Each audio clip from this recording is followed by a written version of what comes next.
오늘은 5월 9일 룻기 4장 13절부터 22절까지입니다. 카일 아이들먼이라는 분이 계시는데요. 그분이 책을 하나 썼어요. 나의 끝, 하나님의 시작이라는 책이 있어요. 거기 아주 중요한 구절이 나오는데요. 이분은 하나님의 은혜를 역설적으로 선포합니다. 이렇게 말하죠. 우리가 가진 모든 자원이 바닥나고 내 능력이 끝나는 바로 그 지점이 하나님이 일하시기 시작하는 자리다라고 말하고 있어요. 그러니까 내가 할 수 있는 건 다 해보고도 안 돼요. 그때 절망하고 우리는 좌절하겠죠. 그때서야 하나님이 일하시는 시작점이 된다라는 거예요. 하나님의 은혜는 그렇게 시작되는 겁니다. 나오미는 인생의 최저점을 찍었어요. 다 잃었어요. 남편도 잃고 아들들도 잃고 그리고 가난한 모습으로 굶어 죽기 일보 직전까지 온 거예요. 그런데 놀라운 건 그 지점부터 하나님이 일하기 시작하더라. 하나님이 보아스를 만나게 하고 보아스의 마음을 움직이시고 그리고 그 집안을 하나님께서 돌보시는 걸 보게 되죠. 오늘은 룻기서 마지막 장이에요. 자, 13절부터 보겠습니다. 이에 보아스가 룻을 맞이하여 아내로 삼고 그에게 들어갔더니 여호와께서 그에게 임신하게 하심으로 그가 아들을 낳은지라. 여인들이 나오미에게 이르되 찬송할지로다. 여호와께서 오늘 네게 기업 물을 자가 없게 하지 아니하셨도다. 이 아이의 이름이 이스라엘 중에 유명하게 되기를 원하노라. 이는 네 생명의 회복자이며 네 노년의 봉양자라. 곧 너를 사랑하며 7 아들들보다 귀한 네 며느리가 낳은 자로다 하니라. 중요한 단어가 있는데 보아스가 룻과 동침했어요. 그때에 아들을 낳게 되는데 그 아들의 이름이 오벳이죠.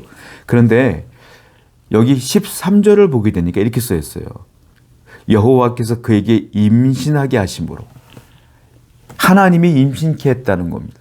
그러니까 보아스와 룻 사이에 나온 그 아들 오벳은 하나님이 허락하신 아들이고 하나님이 선물로 준 아들이라는 거예요. 여러분 그걸 아셔야 돼요.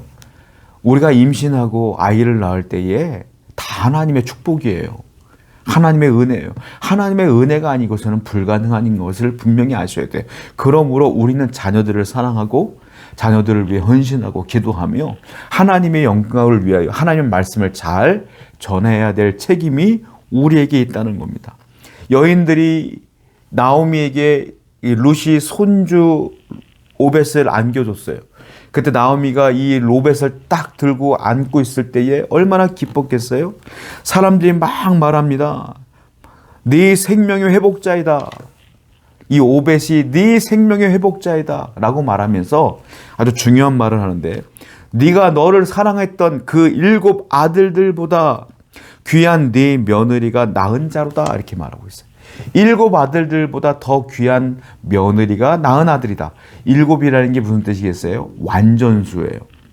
그 당시 이스라엘 사람들에게는 이게 무슨 말이냐면 네가 아무리 화려한 조건에 있어도 네 며느리만도 못해 이 말이에요.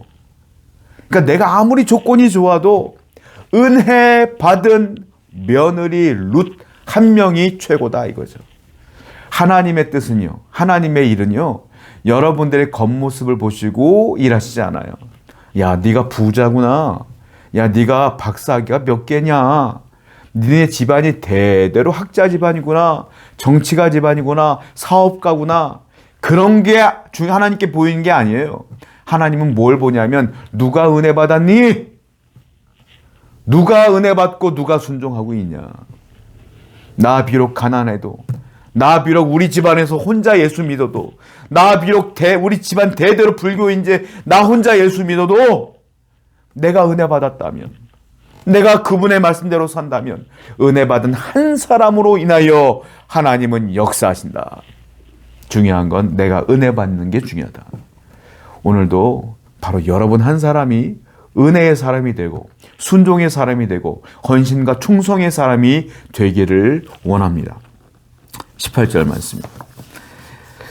베레스의 계보는 이러하니라. 베레스는 헤스론을 낳고 헤스론은 람을 낳았고 람은 암미나답을 낳았고 암미나답은 나손을 낳았고 나손은 살몬을 낳았고 살몬은 보아스를 낳았고 보아스는 오벳을 낳았고 오벳은 이새를 낳고 이새는 다윗을 낳았도다. 이제 룻기서의 맨 마지막에 대단한 막을 내리면서 족보를 쭉 얘기해요. 뭐라고 말하죠? 나손은 살몬을 낳았고 살몬은 보아스를 낳았대요. 근데 보아스는 룻과 결혼하여 누구를 낳아요? 오벳을 낳았고, 오벳은 이새를 낳아요. 그 이새는 나중에 다윗을 낳는다. 그리고 마무리가 되는 겁니다. 그러니까 다윗의 아버지는 이새고 다윗의 할아버지는 오벳인 거죠. 그리고 다윗의 증조 할아버지가 보아스인 거예요. 다윗의 증조 할머니가 룻인 거죠. 이렇게 주님의 족보와 계보는 이어가는 것을 보게 됩니다. 보아스는요, 내가 예수 메시아의 족보에 올라갈 거라는 생각을 1도 하지 않았을 거예요. 내가 룻을 얻어갖고 예수님의 족보에 올라갈 거야. 어떻게 그렇게 생각해요? 왜냐하면 룻은 모압 여인이에요. 이방 사람이에요.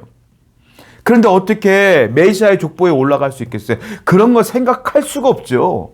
다만 보아스가 한 일은 뭐냐면 가장 가까이 있는 룻과 나오미를 불쌍히 여겼고, 평상시에 이 보아스는 하나님 말씀대로 살아왔던 사람이기 때문에 귀한 물을 자의 역할을 감당하며 그들을 돌봐줬던 것 뿐이에요. 그리고 하나님 말씀에 순종했던 것 뿐이에요. 늘 하던 대로 일상에 순종한 거예요. 일상의 순종. 그런데 그 일상의 순종의 삶이 계속 누적되니까 주님의 족보에까지 올라가고 하나님의 영광이 드러나더라라는 거예요.